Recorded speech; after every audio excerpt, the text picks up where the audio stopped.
Oh my god.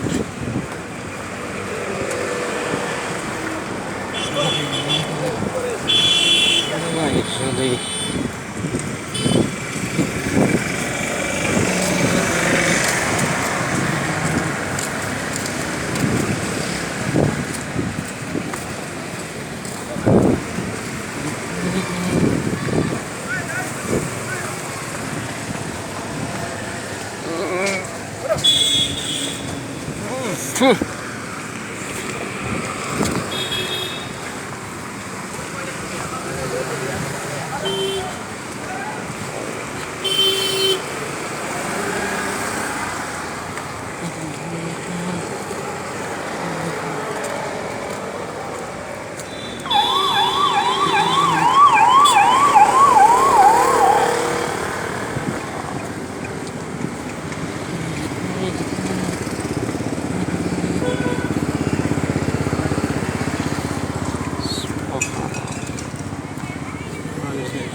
ৰাতি ইয়াতে থাকিব লাগিব আৰু যাব নালাগে।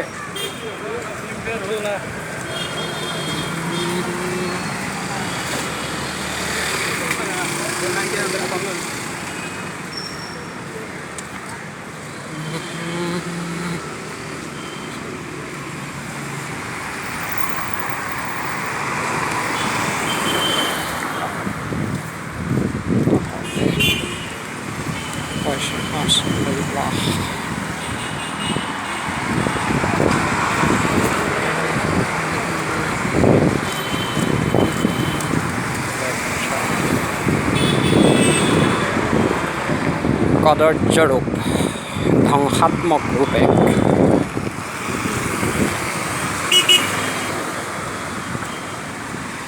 মহানগৰীৰ আগৰ উদ্দেশ্যনা চিনেমা হলৰ ওচৰৰ এক দৃশ্য। সন্মুখত ৰিচাইপৰ সন্মুখৰ দৃশ্য এয়া।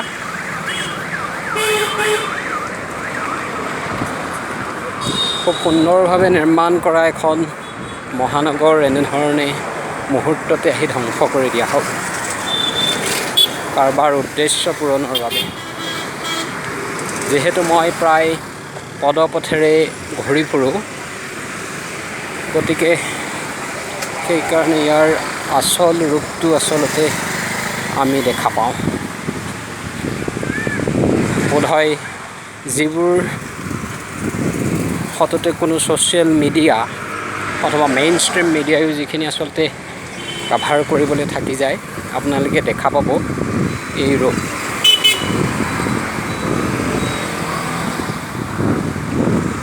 এয়া ঠিক দিছপুৰ ছুপাৰ মাৰ্কেটৰ সন্মুখৰ দৃশ্য যে ইয়াৰ ফলত কাৰ কি লাভ হয় পাছৰ কথা কিন্তু এখন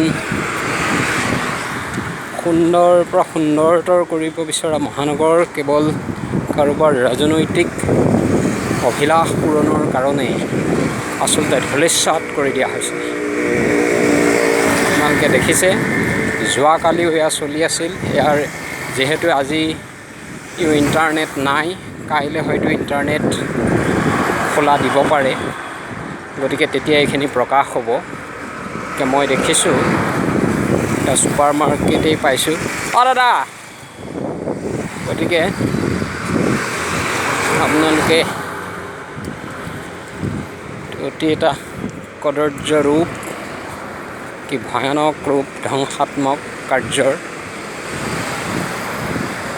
এয়া দেখিছে সন্মুখত GNRC নতুনকৈ লোৱা আগৰ যি গুড হেল্থ হস্পিটেল আছিলে সেই গুড হেল্থ হস্পিটেল পাছত GNRC কৰ্তৃপক্ষই ক্ৰয় কৰিছিলে ছুপাৰ মাৰ্কেটৰ গতিকে ঠিক সেই স্থান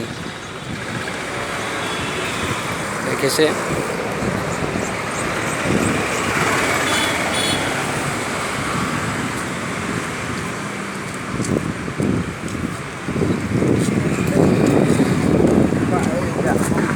মই মাত্ৰ পিবকৰ পৰা এই চোৱা মই ৰেকৰ্ডেড লাইভ কৰিম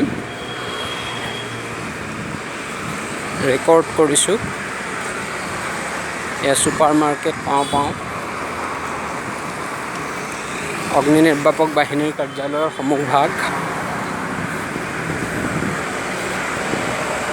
অসম প্ৰশাসনীয় বিষয়াসকলৰ যি ACS অফিচাৰ্ছ কোৱাৰ্টাৰ নিৰ্মাণ হ'বলৈ য'ত গৈ আছে তাৰ পাৰ্শ্বৱৰ্তী ঠাই